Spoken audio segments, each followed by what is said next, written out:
好，咁點解要理財？點解要投資呢？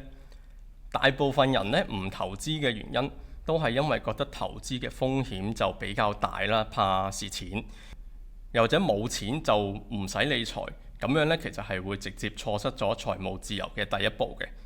咁唔投資係咪就一定冇風險呢？其實呢，風險就必然存在嘅，所以其實我哋需要做嘅呢，就並唔係完全避免呢個風險。即使你將你嘅錢全部擺晒喺銀行，銀行呢其實都有可能會倒閉㗎嘛。又或者你將所有嘅錢攞晒出嚟做現金，咁你都可能會係俾人偷錢啦，又或者發生火災咁樣會令到你嘅銀紙呢都化為烏有㗎嘛。所以喺管理資產嘅時候，風險呢基本上呢周圍都有㗎啦。但係你就要喺每一個選擇裡面，要平衡翻佢嘅風險高低，平衡翻佢嘅回報係幾多，咁先至再去做翻個應對。而唔理財、唔投資，最大嘅風險其實就係你嘅財產呢係會俾通脹不停咁樣蠶食。坊間有好多人呢對理財投資呢都有以下嘅一啲嘅誤會嘅。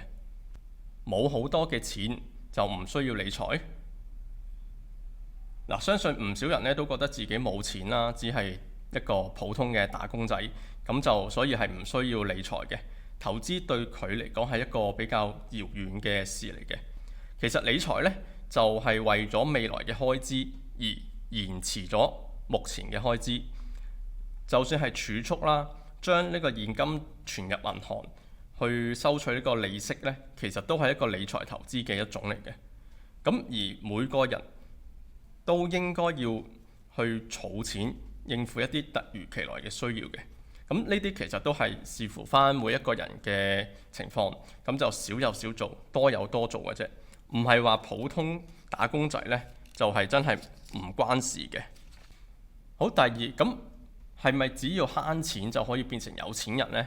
佢哋嘅諗法呢，就係將不必要嘅開支減少啦，令到儲蓄呢就變多。咁就當然呢個對理財呢就非常之重要嘅。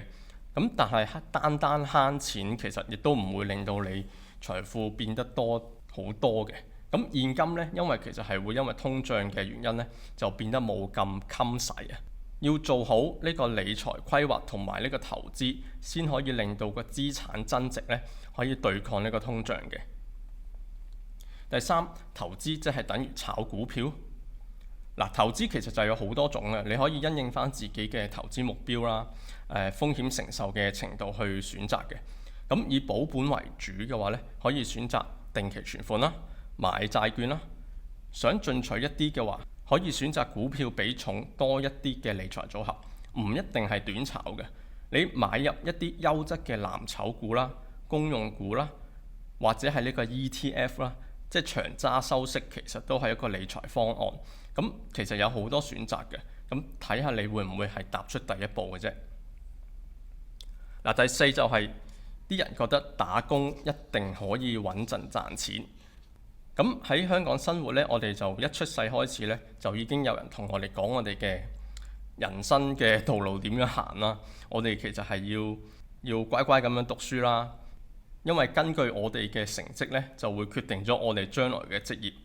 咁社會亦都幫我哋安排咗各種要求唔同嘅職業，只要我哋唔係隱蔽青年啦，咁總會有一個適合我哋嘅職業嘅。咁我哋畢業之後就會成為一個典型嘅打工仔啦，咁就會為呢個大企業去賺錢，同時呢亦都係維持住自己嘅生計嘅。